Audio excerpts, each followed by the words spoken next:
ইরানের বিক্ষোভে অন্তত 25টি মসজিদে আগুন দেওয়ার অভিযোগ। ধর্মীয় স্থাপনা কেন টার্গেটে? কেউ কি জনরোষের ফায়দা লুটছে?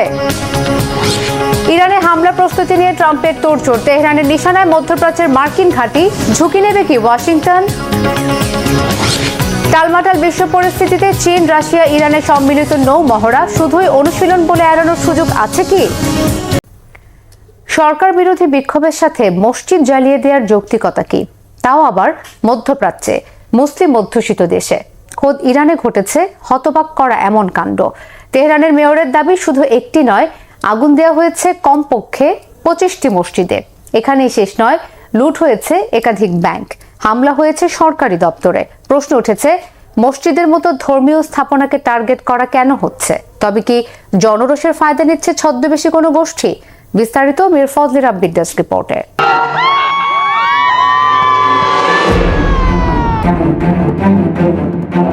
যে ইরানে মসজিদের মিনার ছিল সার্বভৌমত্বের প্রতীক, আজ সেখানেই জ্বলছে আগুনের লেলিহান শিখা। রাজধানীর রাজপথ থেকে অলিগলি, বিক্ষোভকারীদের রোষানল থেকে রেহাই পাচ্ছে না ধর্মীয় স্থাপনাও। 46 বছরের ইসলামিক শাসনের ভিত কি তবে আজ নিজের গড়া প্রাচীরের নিচেই চাপা পড়ছে?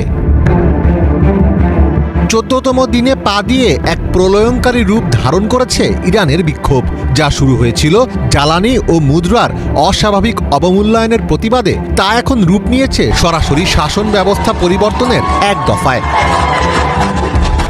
পরিস্থিতি কতটা ভয়াবহ তা বোঝা যায় গত 8, 9 ও 10 জানুয়ারির রাতের তাণ্ডবে। এই 3 দিনে বিক্ষোভকারীরা কেবল রাজপথ দখল করেনি, বরং আক্রোশে পুড়িয়ে দেয় বেশ কয়েকটি ব্যাংক। হাজার হাজার মানুষ নিরাপত্তা বাহিনীর ব্যারিকেড ভেঙে একাধিক সরকারি দফতর ঘিরে ফেলে। তবে চলমান বিক্ষোভে মসজিদ জ্বালিয়ে দেওয়ার মতো নজিরবিহীন ঘটনা বিশ্বকে হতবাক করে দিয়েছে। গত কয়েকদিনে ইরানে 2 ডজনেরও বেশি মসজিদে আগুন দেওয়া হয়েছে, এমনটাই জানিয়েছেন তেহরানের মেয়র আলী রেজা জাকানি। জাকানির দাবি, ইরানে একাধিক ব্যাংক লুট করা হয়েছে এবং বিভিন্ন সরকারি দপ্তর আক্রমণের শিকার হয়েছে। সেই সাথে বিক্ষোভকারীরা 25টি মসজিদে আগুন ধরিয়েছে। কিন্তু প্রশ্ন হচ্ছে, কেন মসজিদের মতো ধর্মীয় স্থাপনাকে টার্গেট করছে বিক্ষোভকারীরা? ইরানের বিক্ষোভে মসজিদ লক্ষ্যবস্তু হওয়ার প্রধান কারণ হল দেশটিতে মসজিদের রাজনৈতিক ও রাষ্ট্রীয় ভূমিকা। মসজিদগুলোকে কেবল ধর্মীয় উপাসনালয় নয়, বরং বর্তমান শাসক গোষ্ঠীর ক্ষমতার প্রতীক হিসেবে দেখা হচ্ছে। অনেকের মতে ইরানে মসজিদগুলো এখন আর কেবল জনসাধারণের দ্বারা পরিচালিত ধর্মীয় প্রতিষ্ঠান নেই, কারণ এগুলোকে রাষ্ট্রীয় নিয়ন্ত্রণে আনা হয়েছে এবং প্রতিটি প্রদেশে খতিবদের সরাসরি সর্বোচ্চ নেতার কার্যালয় থেকে নিয়োগ ও নিয়ন্ত্রণ করা হয়। বিক্ষোভকারীদের অভিযোগ, দেশের অনেক মসজিদে সরকারের অনুগত আধাসামরিক বাহিনী বাসিজের ঘাঁটি স্থাপন করা হয়েছে। এই বাহিনীর সদস্যরা বিক্ষোভ দমনে সরাসরি অংশ নেয়, ফলে মসজিদগুলো বিক্ষোভকারীদের কাছে দমন পীড়নের কেন্দ্র হিসেবে পরিচিতি পেয়েছে। বিশ্লেষকরা বলছেন, 4 দশকেরও বেশি সময়ের লৌহ কঠিন শাসনে এমন জনবিস্ফোরণ আগে কখনো দেখা যায়নি। ইরানের সংবিধানের 186 নম্বর ধারায় বলা আছে, কোনো গোষ্ঠী কিংবা সংগঠন যদি ইসলামী প্রজাতন্ত্রের বিরুদ্ধে সশস্ত্র অবস্থান গ্রহণ করে, তাহলে ওই গোষ্ঠীর বা সংগঠনের সব সদস্যকে মুহরেব বা আল্লাহর শত্রু বলে গণ্য করা হবে। এরই মধ্যে ইরানের বিক্ষোভরত জনতাকে আল্লাহর শত্রু হিসেবে ঘোষণা করেছে দেশটির ক্ষমতাসীন ইসলামপন্থী সরকার। আর ইরানের সংবিধান অনুযায়ী আল্লাহর শত্রুদের একমাত্র শাস্তি মৃত্যুদণ্ড। ইরানের এই সংকট এখন আর কেবল অভ্যন্তরীণ বিষয় নয়, বরং এটি বৈশ্বিক রাজনীতির এক অগ্নিপরীক্ষা। ইরানের ভাগ্য এখন কেবল খামেনির হাতে নয়, বরং রাজপথে থাকা হাজার হাজার মানুষের বজ্রমুষ্টির ওপরও নির্ভর করছে। ইতিহাসের এই ক্রান্তি লগ্নে প্রশ্ন একটাই, ইরানের আকাশে কি তাহলে নতুন কোনো বিপ্লবের সূর্য উঠবে? মীর ফজলে রাব্বি, বাংলা ভিশন। আক্রান্ত হলে শুধু পুরনো শত্রু ইসরায়েলে নয়, মধ্যপ্রাচ্যে মার্কিন ঘাঁটিতে আঘাত হানার হুমকি দিয়েছে তেহরান। ইরানের পার্লামেন্ট স্পিকার মোহাম্মদ বাকের কালিবাফ হুঁশিয়ার করে বলেছেন, মার্কিন জাহাজও তেহরানের নিশানা থেকে বাদ যাবে না। এমন অবস্থায় উস্কানি দিয়ে মার্কিন প্রেসিডেন্ট ডোনাল্ড ট্রাম্প বলেছেন, ইরানের জনগণ স্বাধীনতার জন্য মুখিয়ে আছে। এদিকে পশ্চিমা দেশগুলোর খোলামেলা সমর্থনে ইরানে আরও আগ্রাসী হয়ে উঠেছে বিক্ষোভকারীরা। টালমাটাল পরিস্থিতিতে নানামুখী ষড়যন্ত্র ব্যর্থ করে টিকতে পারবে কি ইরানের সরকার? শহীদ আরাফাতের ডেস্ক রিপোর্ট।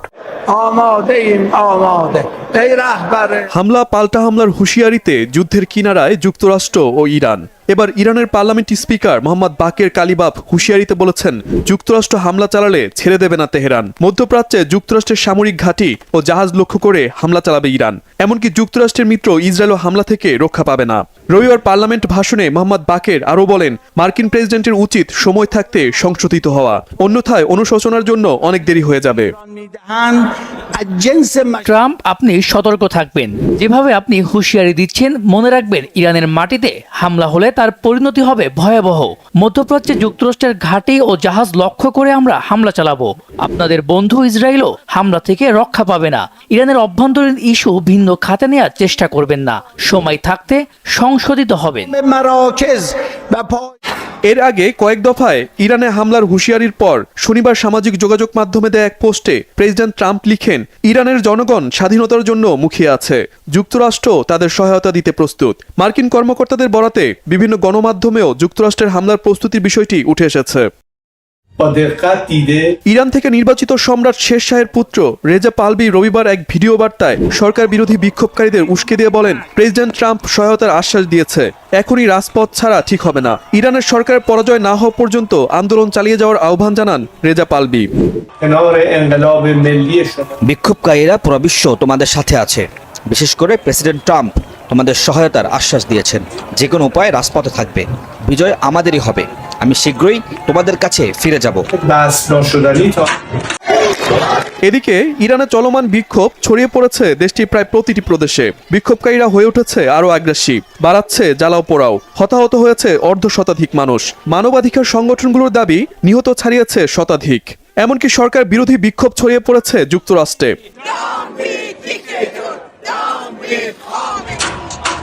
এই পরিস্থিতিতে ইরান সরকার নিরাপত্তা বাহিনীর মাধ্যমে আন্দোলন দমানোর চেষ্টা করছে। এতে সরকারের সঙ্গে জনগণের দূরত্ব বাড়ছে। বিশ্লেষকরা বলছেন, বিদেশি শক্তি বড় ধরনের হস্তক্ষেপ না করলে বিক্ষোভকারীদের শেষ পর্যন্ত ঘরে ফেরানো যেতে পারে। তবে পশ্চিমারা হস্তক্ষেপ করলে অভ্যন্তরীণ সংঘাত রূপ নেবে বড় ধরনের যুদ্ধে। Shahid Arafat, Bangla vision, news desk. ইরানে বিক্ষোভ দমনে কঠোর দমন পীড়নের অভিযোগ তুলে সেখানে সামরিক অভিযানের বিষয়টি গুরুত্বের সাথে দেখছেন মার্কিন প্রেসিডেন্ট ডোনাল্ড ট্রাম্প। এমন ইঙ্গিতে মার্কিন গণমাধ্যমে জানানো হয়েছে, সম্ভাব্য হামলার বিভিন্ন বিকল্প ইতিমধ্যেই তার সামনে পেশ করা হয়েছে। এমন হলে গোটা মধ্যপ্রাচ্যের নিরাপত্তা পরিস্থিতি আরও ঘোলাটে হয়ে পড়ার আগাম সতর্কবার্তা দিয়েছেন বিশ্লেষকরা। এই অবস্থায় ইরানে হামলার ঝুঁকি নেবেন কি ট্রাম্প? হিজর জুবারের ডেস্ক রিপোর্টে বিস্তারিত। মধ্যপ্রাচ্যের আকাশে আবারও জমছে যুদ্ধের মেঘ। ইরানে চলমান বিক্ষোভ নিয়ে যুক্তরাষ্ট্রের ভেতরের হিসাব নিকাশ ঘিরে নতুন করে উদ্বেগ ছড়াচ্ছে বিশ্ব রাজনীতিতে। ইরানে বিক্ষোভ দমনে কঠোর দমন পীড়নের অভিযোগ সামনে এনে দেশটির বিরুদ্ধে সামরিক পদক্ষেপের বিষয়টি গুরুত্বের সঙ্গে বিবেচনা করছেন মার্কিন president Donald Trump. White House ও মার্কিন প্রতিরক্ষা মহলের একাধিক সূত্রের বরাতে জানা যাচ্ছে, সম্ভাব্য হামলার নানা কৌশল ও লক্ষ্যবস্তু নিয়ে ইতোমধ্যে তাকে বিস্তারিতভাবে ব্রিফ করা হয়েছে। যদিও এখনো আনুষ্ঠানিকভাবে কোনো চূড়ান্ত সিদ্ধান্তের ঘোষণা আসেনি, তবে বিষয়টি যে কেবল কূটনৈতিক চাপের মধ্যেই সীমাবদ্ধ নেই তা স্পষ্ট হয়ে উঠেছে। মার্কিন সংবাদ মাধ্যম নিউ ইয়র্ক টাইমস জানিয়েছে, 11 জানুয়ারি ট্রাম্পের কাছে ইরান সংক্রান্ত সামরিক বিকল্পগুলো তুলে ধরেন সংশ্লিষ্ট কর্মকর্তারা। এসব ব্রিফিংয়ে সম্ভাব্য বিমান হামলা থেকে শুরু করে নির্দিষ্ট স্থাপনায় লক্ষ্যভিত্তিক অভিযানের পরিকল্পনাও আলোচনায় এসেছে। শেষ খবর পর্যন্ত ট্রাম্প সরাসরি অনুমোদন না দিলেও হামলার নির্দেশ দেওয়ার সম্ভাবনাকে তিনি যে উড়িয়ে দিচ্ছেন না তা প্রশাসনের ভেতরের ভাষ্যেই স্পষ্ট। নাম প্রকাশে অনিচ্ছুক এক মার্কিন কর্মকর্তা জানান, পরিকল্পনাগুলোর মধ্যে তেহরানের গুরুত্বপূর্ণ স্থাপনা ছাড়াও বেসামরিক অবকাঠামো সংশ্লিষ্ট লক্ষ্যবস্তু আছে।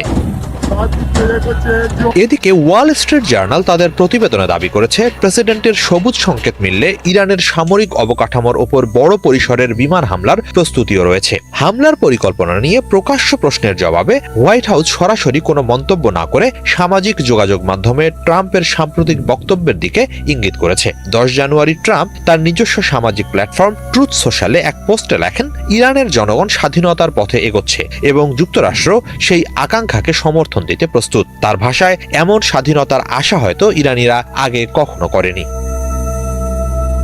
এই বক্তব্যকে আরো এক ধাপ এগিয়ে নিয়েছেন রিপাবলিকান সেনেটর ও ট্রাম্পের ঘনিষ্ঠ মিত্র লিন্ডসে গ্রাহাম। সামাজিক যোগাযোগ মাধ্যম এক্সে দেওয়া পোস্টে তিনি ইরানের জনগণের উদ্দেশ্যে বলেন, দীর্ঘদিনের দুঃসময় শেষের পথে। তার দাবি, আন্দোলনকারীদের সাহস ও দৃঢ়তা শুধু ট্রাম্প প্রশাসন নয়, বিশ্বজুড়ে স্বাধীনতাকামী মানুষের দৃষ্টি আকর্ষণ করেছে। গ্রাহাম ইঙ্গিত দেন, ইরানে চলমান আন্দোলনের পেছনে যুক্তরাষ্ট্রের সমর্থন থাকবে। তিনি আরো বলেন, ট্রাম্পের ইরানকে আবার মহান করে তোলা বক্তব্যের অর্থ একটাই, বর্তমান নেতৃত্বের অবসান ছাড়া দেশটির ভবিষ্যৎ বদলানো সম্ভব নয়। তার মতে, আয়াতুল্লাহ আলী খামেনি ও তার ঘনিষ্ঠদের ক্ষমতায় থাকা অবস্থায় ইরান কখনোই প্রকৃত অর্থে অগ্রগতি অর্জন করতে পারবে না। তার মতে, আয়াতুল্লাহ আলী খামেনি ও তার ঘনিষ্ঠদের ক্ষমতায় থাকা অবস্থায় ইরান কখনোই প্রকৃত অর্থে অগ্রগতি অর্জন করতে পারবে না। এ অবস্থা বদলে সাহায্য আসছে, বলেন তিনি। এদিকে সম্ভাব্য মার্কিন হস্তক্ষেপ ঘিরে আঞ্চলিক উত্তেজনাও বাড়ছে। ইসরায়েল সর্বোচ্চ সতর্ক অবস্থানে রয়েছে বলে জানিয়েছে একাধিক নিরাপত্তা সূত্র। রয়টার্সের প্রতিবেদনে বলা হয়, দেশটির নিরাপত্তা বৈঠকগুলোতে পরিস্থিতি গভীরভাবে পর্যবেক্ষণ করা হচ্ছে। যদিও সর্বোচ্চ সতর্কতা বলতে কি ধরনের প্রস্তুতি বোঝানো হচ্ছে সে বিষয়ে বিস্তারিত প্রকাশ করা হয়নি।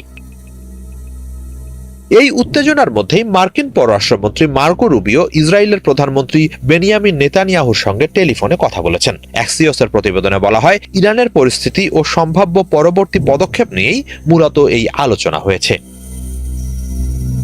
সব মিলিয়ে প্রশ্ন এখন একটাই, ইরানে হামলা প্রসঙ্গে ট্রাম্প গুরুত্বের সাথে ভাবছেন এটি কি কেবল রাজনৈতিক চাপ প্রয়োগের কৌশল, নাকি সত্যিই নতুন এক যুদ্ধের মুখোমুখি হতে যাচ্ছে ইরান? হিজল জোবায়ের, বাংলা ভিশন। ইরানের বিক্ষোভ নাজুক দিকে মোড় নেয় আবার সামনে চলে এসেছে ৪৫ বছর ধরে নির্বাসিত যুবরাজ রেজা পাহলভির নাম। তাকে দেশে ফিরে যাওয়ার আহ্বান জানাচ্ছে আন্দোলনকারীদের একাংশ। ইরানের সরকার বিরোধী অসন্তোষ তৈরি হলে কেন আলোচনায় আসেন যুক্তরাষ্ট্রে আশ্রিত এই নেতা? কে এ পাহলভি? বিস্তারিত মোর্শেদ আলমের ডেস্ক রিপোর্টে। ইরানের সরকার বিরোধী আন্দোলনে আবারও আলোচনার কেন্দ্রবিন্দুতে উঠে এসেছেন নির্বাসিত যুবরাজ রেজা পাহলভি। দেশজুড়ে বিক্ষোভের তীব্রতা বাড়ার সঙ্গে সঙ্গে আন্দোলনকারীদের একটি অংশ খামেনি সরকারের পদত্যাগের পাশাপাশি শাহবাদের শেষ উত্তরসূরি রেজার দেশে ফেরার দাবিও তুলেছেন। প্রায় ৪৫ বছর ধরে নির্বাসিত থাকা এই যুবরাজ হঠাৎ কিভাবে ইরানের রাজনৈতিক সমীকরণে ফের গুরুত্বপূর্ণ হয়ে উঠলেন তা নিয়ে চলছে আলোচনা। প্রশ্ন হলো, কে এই রেজা পাহলভি? যুক্তরাষ্ট্র কি তাকে সমর্থন দিচ্ছে? ১৯৬০ সালে তেহরানে জন্ম নেয়া রেজা পাহলভি মাত্র ৯ বছর বয়সেই ক্রাউন প্রিন্স উপাধি পান। রাজপরিবারের আরামায়েশে বড় হওয়া রেজার জীবন ওলটপালট হয়ে যায় ১৯৭৯ সালের ইসলামী বিপ্লবের পর। সে সময় তিনি যুক্তরাষ্ট্রের টেক্সাসে যুদ্ধ বিমান চালনার প্রশিক্ষণে ছিলেন।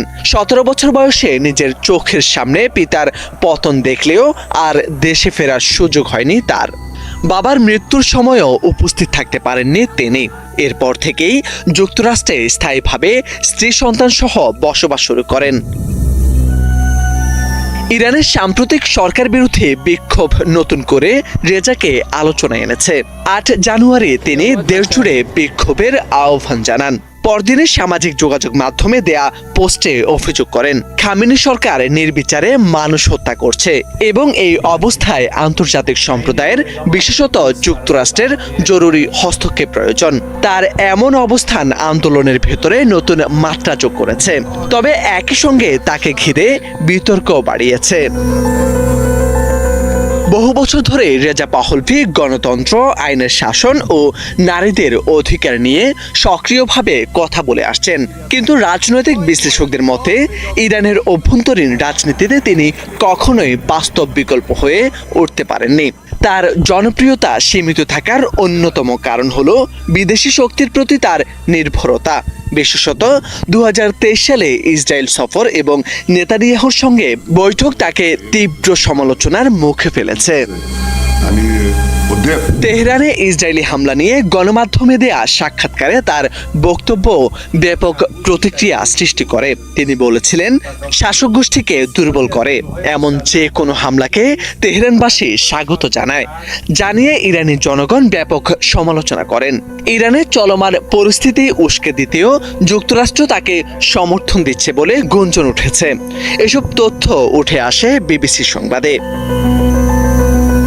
রেজার দেশে ফেরার সম্ভাবনা নিয়ে একদল মনে করেন ইরানের ভেতরে রাজনৈতিক সুযোগ কাজে লাগিয়ে আসতে চান রেজা পাহলভি।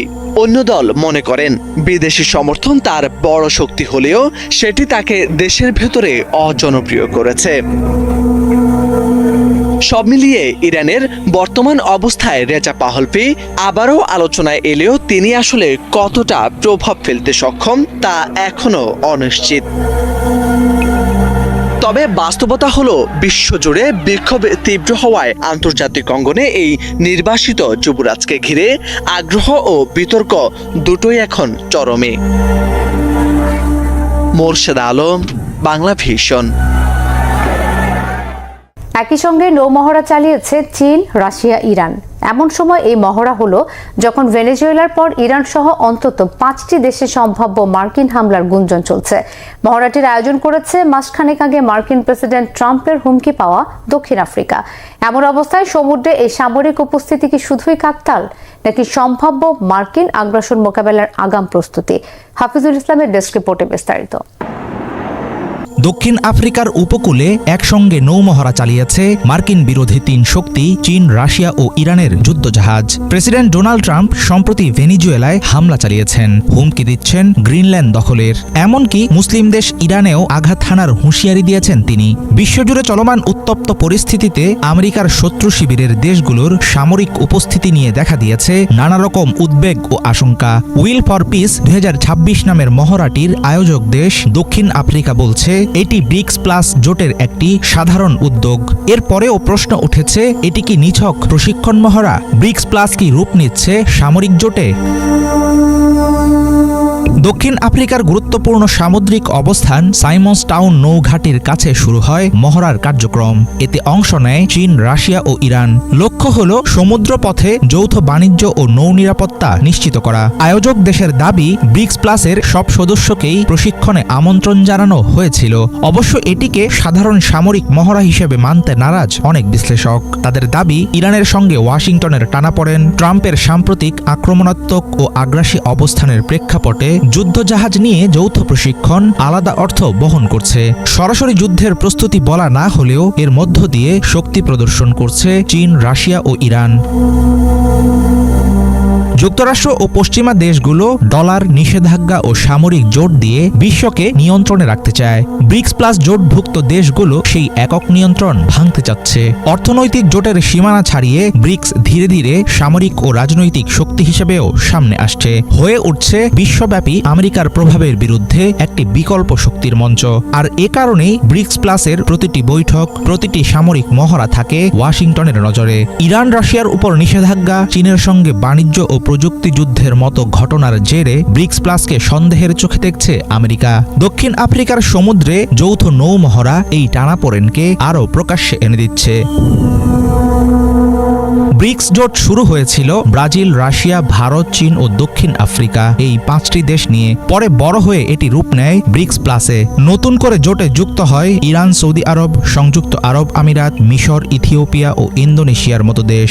বাস্তবে পশ্চিমাদের বিকল্প হিসাবে দাঁড়ানো এই জোটের মূল চালিকা শক্তি চীন। বিশাল অর্থনীতি, বৈশ্বিক বাণিজ্য নেটওয়ার্ক আর কূটনৈতিক প্রভাব দিয়ে বেইজিং এই জোটকে নেতৃত্ব দিচ্ছে। ব্রিক্সের লক্ষ্য স্পষ্ট, পশ্চিমা নিয়ন্ত্রিত ব্যবস্থার বাইরে একটি ব্লক তৈরি করা, যেখানে আমেরিকার নির্দেশ চলবে না। চীন, রাশিয়া আর ইরানের যৌথ সামরিক প্রশিক্ষণ নতুন কিছু নয়। গত কয়েক বছর ধরে তারা ওমান উপসাগর, আরব সাগর ও ভারত মহাসাগরে একাধিকবার একসঙ্গে নৌমহড়া চালিয়েছে। এসব কার্যক্রম প্রমাণ করেছে রাষ্ট্রগুলো প্রয়োজনে একসঙ্গে কাজ করতে জানে। আর এখানেই আসে যুক্তরাষ্ট্রের জন্য আসল চাপ। আলাদা আলাদাভাবে চীন, রাশিয়া বা ইরানকে মোকাবেলা করতে পারলেও 3টি দেশকে একসঙ্গে সামলাতে পারবে না ওয়াশিংটন। আমেরিকা বিরোধী ব্লক আগামীতে আরও জোটবদ্ধ হবে। সাম্প্রতিক মহড়াটি যেন সেই বাস্তবতারই আরেকটি সতর্ক সংকেত।